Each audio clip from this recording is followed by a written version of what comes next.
Kurelakan surga untuk maduku. Part 2. Sebuah berita. Aku segera berlari menuju kamar. Terlihat Mas Ridwan sedang duduk di pinggir tempat tidur. Dia menutup matanya dengan kedua telapak tangan. Terlihat bahunya berguncang. Aku tertengun. Apa yang membuat suamiku bisa menangis seperti ini? Tanyaku dalam hati. Kudekati dia, tanganku mengusap kepalanya. Dia semakin sesegukan. Dia bangkit lalu memelukku dengan erat. "Selamat sayang, penantian kita berbuah," bisiknya di telingaku. Aku tak mengerti maksudnya. Kudorong dia lalu menatapnya meminta penjelasan. Dia menunjuk ke tempat tidur. Terlihat sebuah tespek. Aku teringat tadi pagi memang memakai tespek karena sudah telat 3 minggu. Tapi karena buru-buru hendak ke rumah mama, makanya aku tinggalkan saja tespek itu. Kaki lemas tak mampu menopang badanku yang memang terasa lebih berisi. Mas Ridwan segera menangkapku sebelum terjatuh, membawaku ke tepi ranjang untuk berubah duduk. Aku beberapa kali memukul dada, menjauhkan sesak akibat haru yang tiba-tiba muncul. Aku memeluk Mas Ridwan, menyandarkan kepala di bahu, lalu menangis sepuasnya. "Alhamdulillah ya Allah, Engkau sangat baik, mengamanahkan kepadaku suami yang soleh dan baik seperti dan serta penyayang.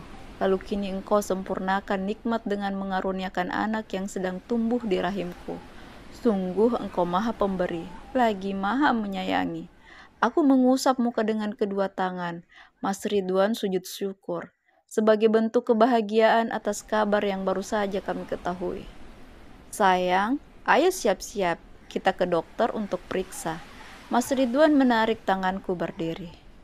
Aku tersenyum lalu balas menarik tangannya agar duduk di sampingku. "Besok saja Mas, sudah hampir jam 12 malam. Dokter praktek sudah pada tutup," ucapku menahan tawa. Mas Ridwan menepuk jidatnya, saking semangatnya dia jadi lupa waktu. Hahaha, kami tertawa bersama lalu kembali berpelukan hingga tertidur. Setelah sholat subuh, aku hendak melangkah ke dapur. Namun tangan Mas Ridwan mencegahku. Istriku yang cantik, mau kemana?" tanyanya. Senyum tak lepas menghias wajah manisnya. "Ih, genit deh, mau ke dapur buat sarapan," ucapku. "Gak usah, pokoknya kamu di kamar aja. Istirahat, nanti urusan rumah aku yang kerjakan," larang Mas Ridwan. "Tapi kamu kan mau kerja. Lagian aku tak kenapa-napa," ucapku keberatan. "Ini perintah dan tugas istri, harus pada perintah suami. Selama suami taat kepada Allah," ucap Mas Ridwan tegas. Aku hanya bisa pasrah ketika Mas Ridwan membimbingku naik ke tempat tidur, lalu menyuruh kembali memejamkan mata. Dia lalu berlalu ke dapur. Tak lama terdengar bunyi alat dapur yang saling beradu. Bahkan beberapa kali terdengar bunyi panci, tutup panci yang jatuh. Lama-lama aku tertidur juga akhirnya.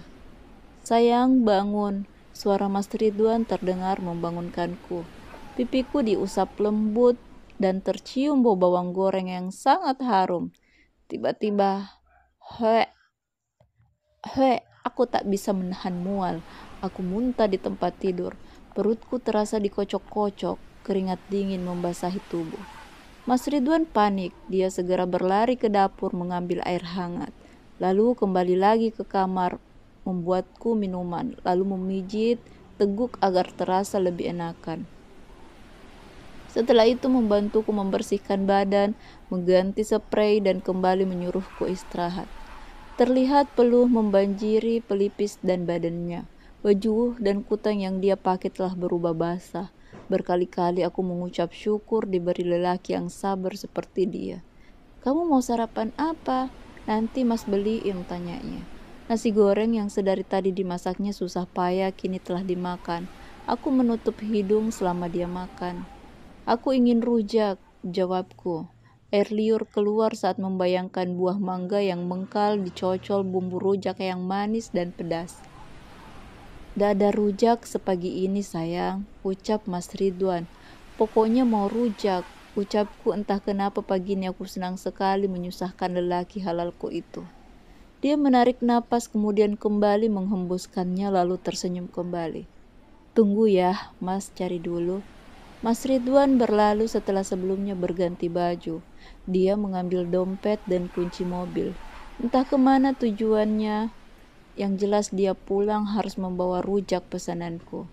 Aku kembali membaringkan badan. Kepalaku terasa berat setelah muntah tadi. Entah berapa lama aku tertidur saat sayup-sayup terdengar suara mobil Mas Ridwan memasuki halaman rumah. Aku bangkit hendak menyambutnya, namun pandanganku berputar. Aku kembali menutup mata. Derap langkah kaki memasuki kamar. Mas Ridwan menyimpan rujak pesananku di atas meja. Mas, aku pusing, rengekku. Dengan sigap dia naik ke tempat tidur lalu mulai memijit kening, mengoleskan minyak herbal ke kening. Setengah jam berangsur-angsur perasaanku sudah agak mendingan. Tuh rujaknya, makan dulu, suruh Mas Ridwan. Aku sudah tak mau, jawabku. Loh, tadi kan mintanya rujak, kok sekarang gak mau? Terus kamu maunya apa? Tanya Mas Ridwan. Dia terlihat sebal. Mau nasi goreng seperti yang tadi, ucapku cepat. Allahu Rabbi, kenapa tidak bilang dari tadi? Nada suara Mas Ridwan mulai meninggi, tapi tetap juga dia melangkah ke dapur. Baru sehari aku tahu kalau aku hamil sudah sekacau ini hidup Mas Ridwan. Entah kenapa pagi ini aku lebih sensitif dan banyak maunya, padahal kemarin-kemarin enggak. Mas Ridwan datang kembali membawa nasi goreng. Lagi-lagi aku muntah, membuat Mas Ridwan takut. Dia memintaku segera berpakaian, lalu kami ke dokter. Sepanjang jalan aku hanya bisa memejamkan mata. Pusing, kepala tak pernah hilang. Sampai di rumah sakit, Mas Ridwan pun masih harus menggendongku supaya sampai di poli. Ternyata kami datangnya kepagian. Masih setengah jam lagi sebelum poli kandungan dibuka. Mas Ridwan pamit ke kantin, katanya ingin membeli kopi. Setelah datang, dia juga membawa beberapa cemilan. Untung saja tak ada baunya, jadi aku bisa sarapan dengan sepotong roti dan segelas air putih.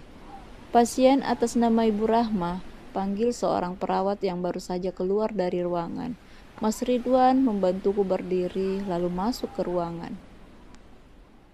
Selamat pagi, perkenalkan saya Dr. Astri. Ada yang bisa dibantu?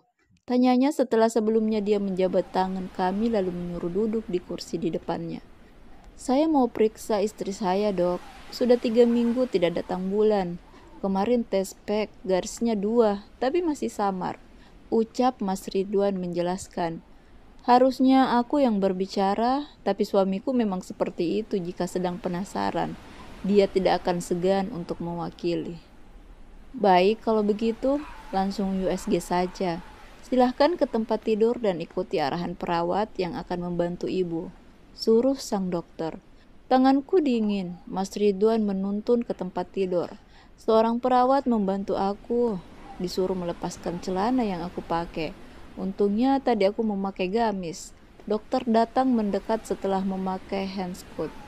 Bu, kita akan USG transvaginal, jadi nanti alatnya akan dimasukkan ke vagina ibu. Gunanya supaya kita bisa jelas melihat kondisi rahim ibu, ucap dokter. Aku hanya mengangguk. Setelah berbaring, dokter mulai melakukan USG. Tatapanku fokus di layar TV tempat gambar perutku terlihat. Alhamdulillah, sudah ada kantung bayinya ya?